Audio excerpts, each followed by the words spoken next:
College football rivalries, down go Crimson and Ivory. It's time for someone new to take over the throne. Rightfully the Turkeys in the past. OKC lost to the Mavs while the Browns are still in last. And it's time to fear the Cavs, I know. Say goodbye to Derrick Rose. His injuries have won, I think he's finished in the pros. The plague of being hurt, that's just sometimes how it goes. You know the ball don't lie, and somehow it just knows.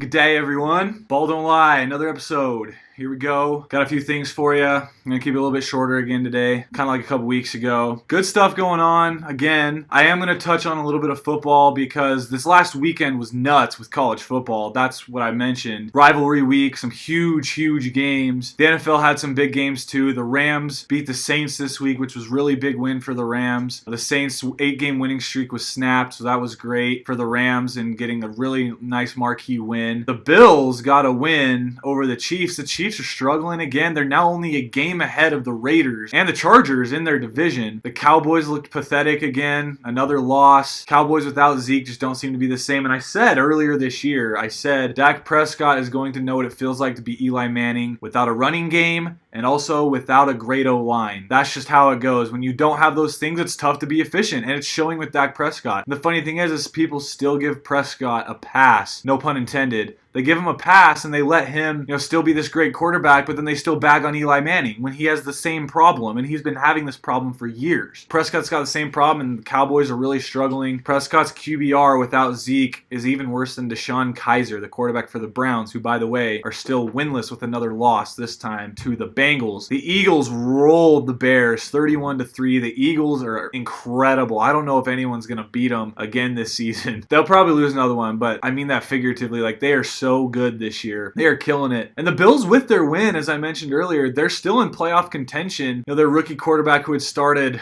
last week played terrible, and then Tyrod Taylor came back in, and now he played again this week. So they're looking good. The Panthers still looking good. The Dolphins looking bad against the Patriots, who won again. But I'm not really caring about NFL right now. There were some good games, like I said. Oh, another thing to mention is the Vikings and how good they're playing right now. The Vikings are just killing it. They beat the Lions in a pretty good game. The Lions were playing from behind most of the way, though. But the Vikings got a good one. And then the Giants, again. We lost again. What's even more frustrating is last week we beat the Chiefs, which I was actually hoping we lose that game so we get a higher draft pick. But whatever. The Giants don't know how to win and when to win or when to lose. But college football had some really good games, guys. And it starts with number 1 Alabama taking on Auburn. That was an awesome game.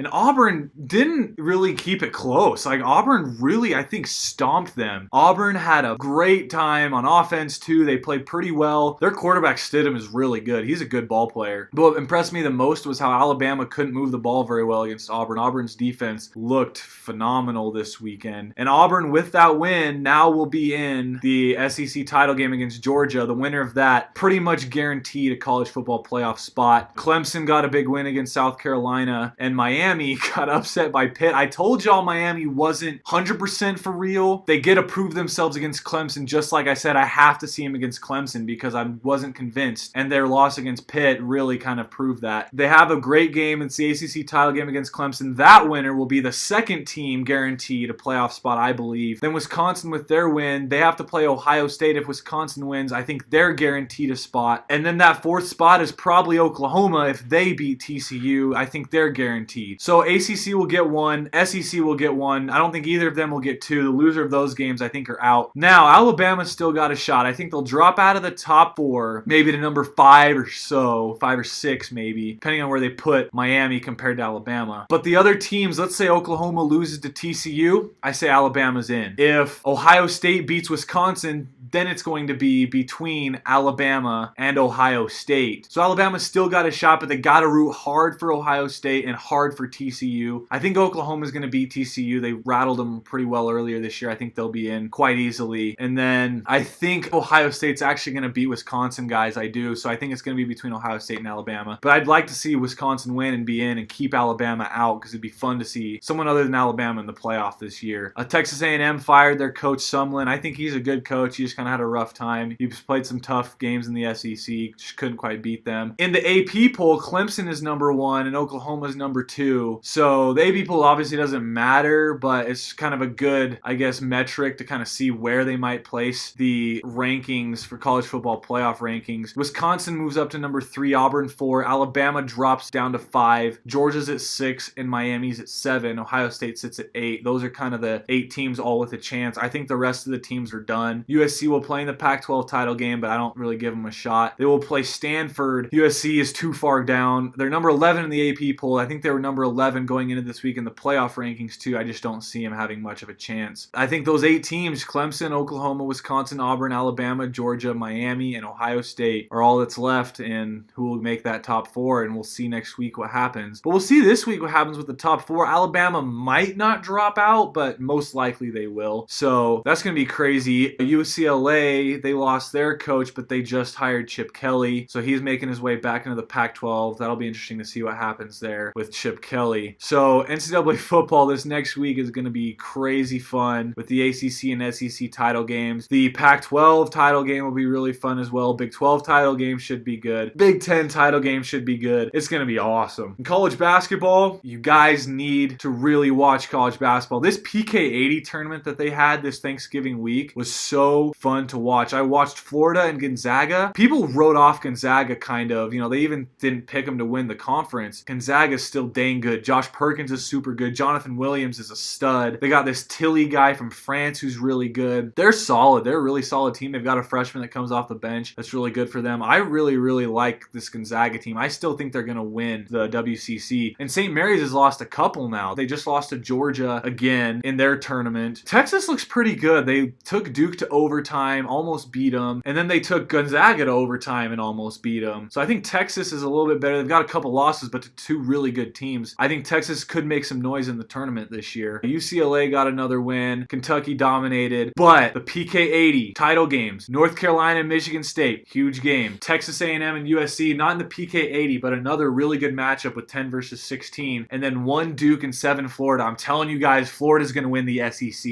In my opinion, I think they're a lot better than Kentucky. And the reason is the difference between the two, they're both athletic. They both run the floor well. They play good defense. But Florida can shoot the ball. They have a guy, Hudson, that knocked down like 8 threes against Gonzaga. He's got a stroke. Chioza's got a good stroke. Florida is going to make some noise in the tournament this year. I think they're a potential Final Four team. I'd probably put them in the Elite 8. And then Duke. Duke came back. Nice comeback against Texas. Marvin Bagley is a stud. Took a really stupid shot that he missed that sent it into overtime when he could have just drove in. He had like 30 at that time. He could have just drove in and finished the game. But Duke is going to be hard to stop because they're long with Bagley and Carter. Duke doesn't have too many shooters besides Grayson Allen. When Allen was out, Texas just was rolling them because Duke could not shoot the ball. And Texas is a fairly long team with Mohamed Bamba down low. You know, Bagley was having a little bit of difficult time. Once Allen came back in, though, Duke just took it to him because finally they can spread the floor with Grayson Allen, who I think is one of the best players, if not the best player in the nation. But Bagley's a stud. He could win Player of the Year. He's going to be one of the top picks next year. Sad stuff with Michael Porter Jr. from Missouri. He's out for the season. He was supposed to be the top player this year, but he is now out for the year, which is real bummer for Missouri. They're still playing pretty good, but they were supposed to make some noise in the tournament as well. He's now out. I don't know what they're going to do. It's going to be tough in the SEC. They still could make the tournament because they seem like they're still a pretty decent team. Other than that, it was funny the other night, Alabama played Minnesota, and what happened was there was a skirmish on the court, and all 7 players from Alabama that were on the bench at the time left that bench, got ejected. That's an automatic ejection. They didn't really fight, but they left the bench, which incurs an automatic ejection. Send them, so Alabama only had 5 players left. Then 1 player fouls out, so they only have 4 players left. And then a player gets hurt, so they played the last like 10 minutes with 3 guys, and they only lost by 5. That was a pretty interesting game there. Minnesota ended up winning. But Alabama looks pretty good. Minnesota's really good. They could really compete in the Big Ten. I think they're the only real threat to Michigan State in the Big Ten. The rest of the Big Ten looks a little weak with Maryland losing this weekend. I don't think Ohio State is that great. They lost to Butler, who's not a great of a team this year. Notre Dame, guys, is going to make waves in the ACC. Notre Dame is super, super good. They stretched the floor with Farrell. Farrell's a stud. He really brought him back. Bonzie Colson is double-double machine. That guy gets buckets. He gets boards. He plays really well. Notre Dame's going to be dang good in the ACC, competing with Duke for that ACC title. But they played Wichita State in the Maui Invitational Tournament Championship. That was really fun to to watch. Wichita State had that game in the bag, and then they just barely lost it. They are looking really good too, though. I would not write off Wichita State. They're big, they're lanky. Landry Shamit's really good. I like Wichita State also to compete for a Final Four spot this year. Now to this NBA, which I always say is the real stuff. But the NBA had some great games this week. The Celtics win streak was finally snapped. They had won 16 straight. They played the Heat and they lost. A lot of people were actually picking the Heat to win this game. I wasn't necessarily picking the Heat, but I thought over these stretch of games that the Heat would be the team to give them the best game and possibly snap it, but I wasn't picking them. The Heat played really well. Waiters and Dragic played well. The Heat are an interesting team because they've got really good players on certain nights. Like Whiteside's good most nights, but not great. But some nights Waiters will be on fire. Some nights Dragic will be on fire. If the Heat are on fire in one night, like you better watch out. They can beat any team in the league. But if they're not absolutely on fire, the Heat are garbage because they don't have anyone else that can really score the basketball for them that's consistent. James Johnson got a big contract this offseason, but he's really not been that great. Who else in the NBA played this week? The Warriors and the Thunder played at OKC. That was a funny game to watch because Westbrook was he was turned up. He was super hyped, psyched out. He looked like he was crazy. He had that wild look in his eye like he does a lot of the times. He just hasn't looked like he's had it this year. But in this game, Westbrook put up 34 points, almost a triple-double. He played phenomenally, and the Thunder dominated the Warriors and looked like the team that has that potential that we've been talking about to compete with the Warriors. And then 2 nights later, they go and lose to the Pistons. Pistons are a good team, granted, and the Thunder just couldn't hit shots down the stretch. What's funny is the Thunder had a 15-point lead in that game, lost it. Normal thing for them so far this year. I'm not too concerned about that Pistons loss, but I am concerned about the night later. Saturday night, they lost to the Mavericks. Last place in the West, Mavericks. They lost by 16 points. Westbrook did well. He had a triple-double, almost a triple-double. Played super good. Westbrook's last 3 games, he's been tearing it up, averaging pretty much a triple-double. But Carmelo Anthony played okay, just didn't shoot the ball a ton. Paul George was awful. He had 2 points on 1 for 12 shooting, and the Thunder lost by 16 points. I'm telling you guys, Paul George is the key to that team on normal nights. He's the key to that team winning games. Westbrook's going to be Westbrook, and he needs to be Westbrook like we saw. You know, for them to win and get all the way to the conference finals like people think they will, Westbrook just needs to be him, and I think he will. That's why I'm not saying he's the key, because I think eventually Westbrook will realize, I've got to go out and get triple doubles. I've got to go out and score 30 a night if we have a chance. But Paul George is the key. He's the key to them besides Westbrook. He has got to get points. He only had 2 against the Mavs, and they lost to a bad Mavericks team, and it was pathetic. I'm worried about OKC, guys. They're really struggling offensively. Defensively, again, they held the Warriors to 91. They held the Pistons to under 100. They held the Mavericks to only 97. It was the offense. The offense could not score enough. And at times, even against the Warriors, their offense looked bad. They couldn't score until Westbrook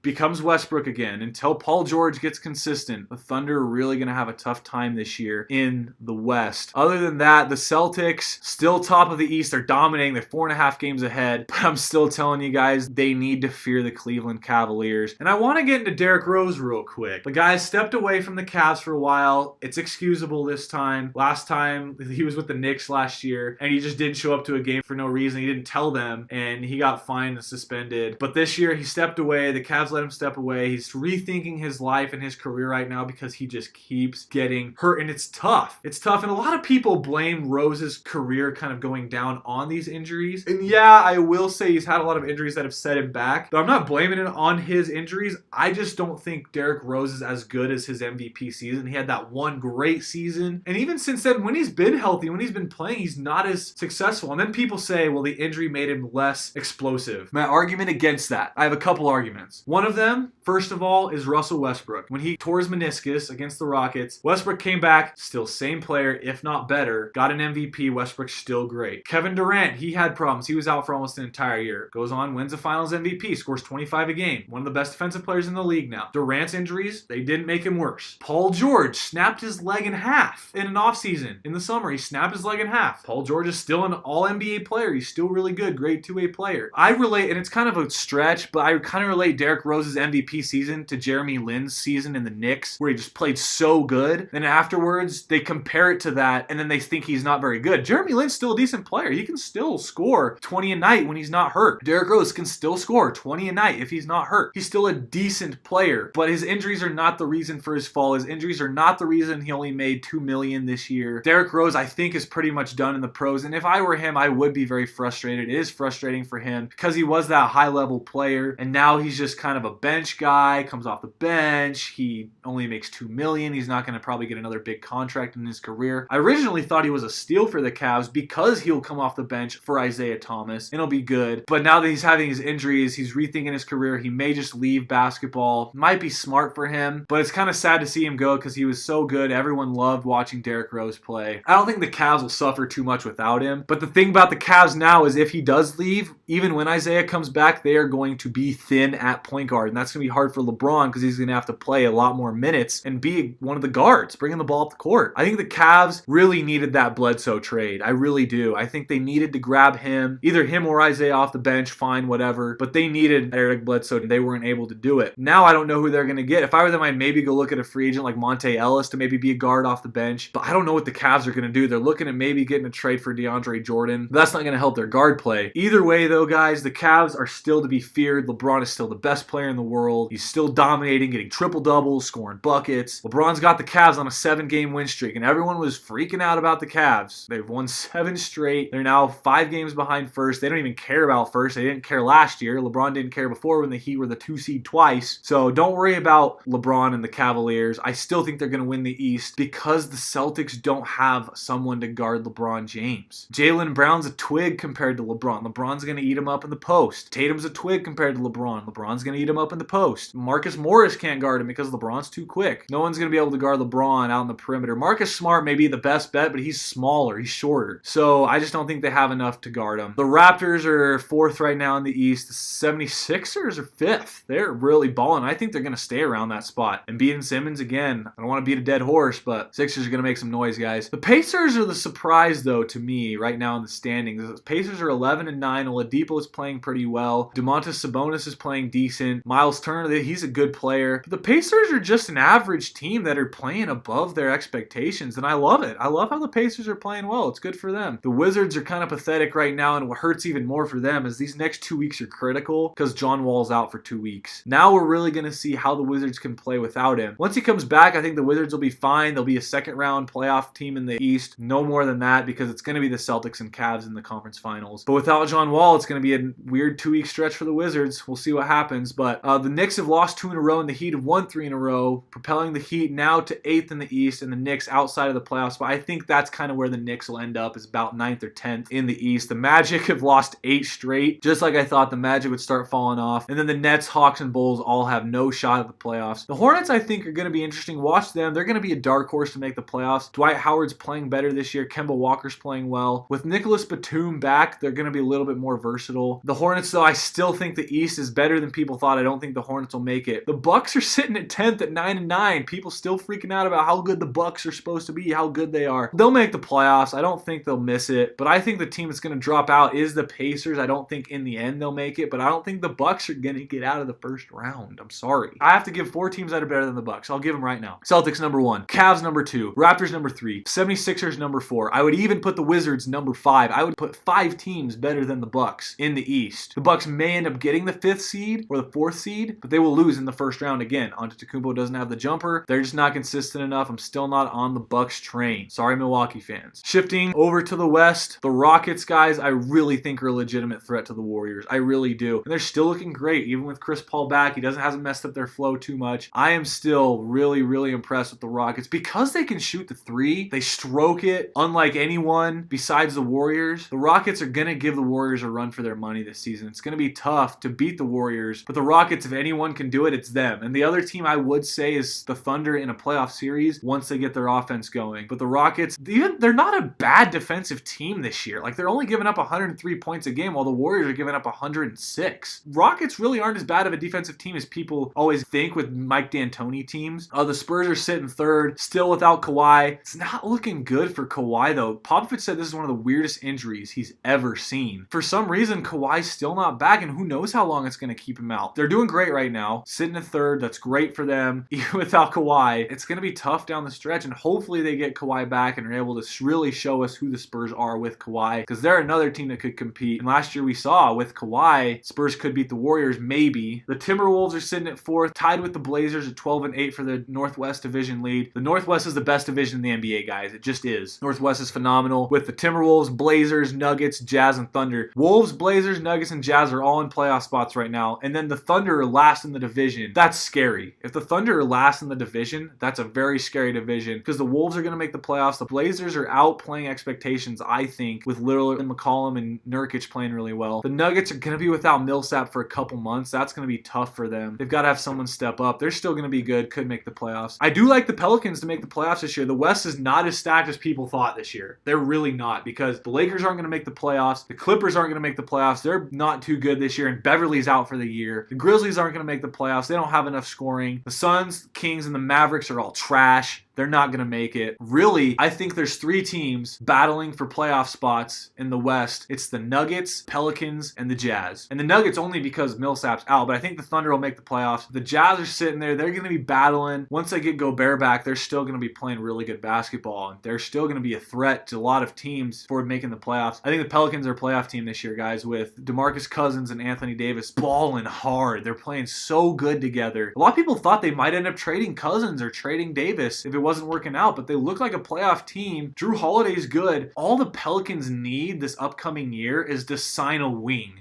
They need a good wing to put the ball in the hole, play some defense, and the Pelicans could be a decent Western Conference squad. So that's what I got for the Pelicans. I just think that their wings are really bad, but other than that, they've got two guys that'll really drag them to the playoffs probably this season. Want to hit the Lakers real quick. Kuzma's been playing really good again, but the Lakers, I don't know what they're doing moving forward, because they're really talking about trading Randall, which I think is a really, really dumb thing to do, because every time Randall goes in the game, he shows his heart and his hustle. He plays really good basketball. I love Julius Randle. I don't think they should trade him. The problem is he does have a contract coming up that they're going to have to renew, probably pay him a lot of money. But what are the Lakers going to do? Are they going to keep Lopez? Are they going to keep Caldwell Pope next year if LeBron doesn't come? The Lakers just aren't looking like too great of a destination for LeBron James. So if they don't get him, I don't know what they're going to do moving forward. I mean, yeah, they're going to be young core moving forward, but they don't have that superstar that they really need to get them going and really make them into one of the better teams in the league. I'll tell you what, though, the ball does not lie. This stuff is real. Basketball is really in full swing now. College basketball is really getting going. It's really fun. The Big Ten regular season games start really soon, which is interesting because other teams don't really start till a couple weeks after that. Really tune into college basketball because this year is going to be nuts. It's going to be wild. There's some really great teams. And then the NBA, the playoff races are looking a lot closer than people thought. The West isn't as good as people thought. I don't think the East is even better than people thought. So MVP race right now, I still have James Harden leading the pack, but Kyrie Irving to me is a close second. The way that he handles the ball, the way that he's running this offense, actually a decent defender too. His playmaking ability, his pick and roll with Horford is disgusting. It's so good. It's just hard to guard that because Horford can pop, he can roll, Irving can drive, he can shoot. Celtics are best team. They're my number one in my power rankings right now, but I still think the Cavs will come out of the East and the Warriors will come out of the West. That's still my picks as of right now. But watch out for the Rockets in the West, and as soon as OKC gets going, which they better start getting going, I'm sick and tired of them losing to bad teams, being so inconsistent. As soon as they get consistent, watch out for them too, because they showed when they play their best basketball, when they play at their actual level, when they play fired up, ready to go, their defense is phenomenal. They can play with the Warriors. They dominated them. And it wasn't a fluke. I don't think it was a fluke at all because the Warriors had all their guys. They were playing all their guys, but Westbrook was fired up. George was playing well. Anthony was shooting well. Still think Anthony needs to come off the bench, but hopefully the Thunder can get going and really show us who they really are and get back into that playoff mix and compete with the Golden State Warriors this season. Thanks for tuning in, guys. Ball don't lie. Like, share, comment, subscribe, do whatever you got to do. I love doing it. Help me out. Give me suggestions, comments, anything you'd like me to talk about, any more topics throughout the week, please comment, let me know. Thanks, guys, and keep it real.